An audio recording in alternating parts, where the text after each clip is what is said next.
Aujourd'hui, nous allons parler de gestion de temps. Gagner du temps, on en rêve tous, d'une part pour atteindre les objectifs que l'on se fixe, mais aussi pour se libérer du temps pour sa vie personnelle, à soi-même, mais aussi sa vie familiale, sa vie avec ses amis. Et puis c'est aussi du temps dans le but de réduire aussi sa charge de stress. Pour organiser au mieux son temps, il va falloir éviter au maximum tout ce que l'on appelle les mangeurs de temps et tout ce qui va entraîner des interruptions de tâches. Il faut savoir donc, dans une journée, se réserver du temps mort. Lorsque vous avez une journée entière, vous allez planifier à peu près des activités sur 60% de cette journée. Ensuite, vous allez vous laisser 20% pour les choses qui vont arriver dans cette journée de façon totalement inopinée et non prévue. Puis vous allez vous laisser une réserve encore de 20% pour tout ce qui est activité sociale, activité spontanée, c'est-à-dire le plaisir de discuter avec quelqu'un lorsque ce n'était pas tout à fait prévu. Une journée s'organise donc ainsi, 60% sur des activités que l'on a prévues, 20% d'inopiné et 20% finalement d'activités spontanées. Ces activités, on sait très bien que activité ne veut pas forcément dire productivité. En effet, on estime que à peu près 80% de ce qu'on a décidé de faire, finalement, on pourrait le faire sur 20% si on ne faisait que ça, s'il n'y avait pas d'interruption, s'il n'y avait pas d'activité autre, mangeuse de temps, comme la lecture des mails, Facebook ou d'autres choses. Donc finalement, ce qui est intéressant de faire, c'est de voir un petit peu et de rationaliser en fait ses priorités. Pour le faire, on peut utiliser ce qu'on appelle la matrice de Stephen Covey, que je mettrai en annexe à la fin de la vidéo. Elle nous permet d'établir effectivement nos priorités, puisque tout ce que nous avons à faire, nous allons le classer dans des choses, dans des cases. Il y aura la case urgent important, des choses qu'il faut vraiment faire.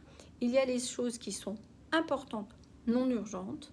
Et dans ces cases-là, il est important de mettre tout ce que nous aimons faire au quotidien et tout ce qui nous permet aussi d'avoir finalement du plaisir.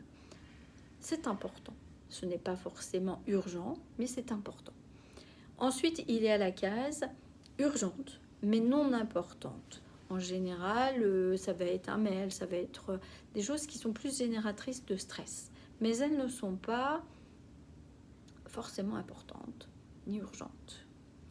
Et puis, il y a les éléments non urgents, non importants qu'on va classer finalement à la fin. Et attention de ne pas y mettre des activités qui sont importantes pour nous, parce que celles-là, elles sont dans la case du dessus importante.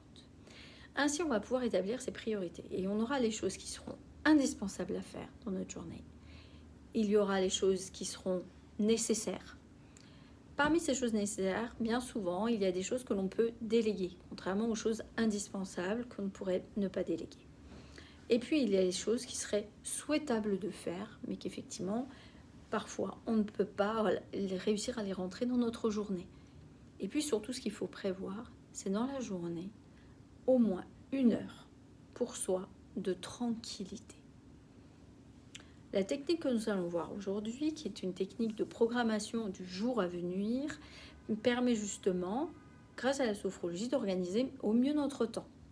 Cette technique, elle pourrait être faite au jour à venir, elle pourrait être faite à 1 ou 2 jours ensuite, elle pourrait être faite au week-end, à la semaine, au mois, à l'année.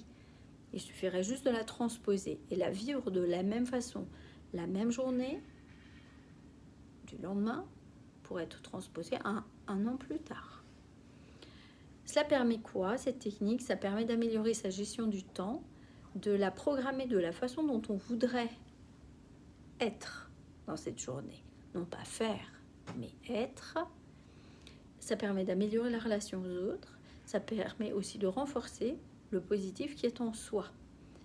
Cette pratique, elle peut se faire le matin, elle peut se faire aussi le soir, comme on préfère. Mais elle permet surtout de gagner en organisation et finalement d'être de façon différente.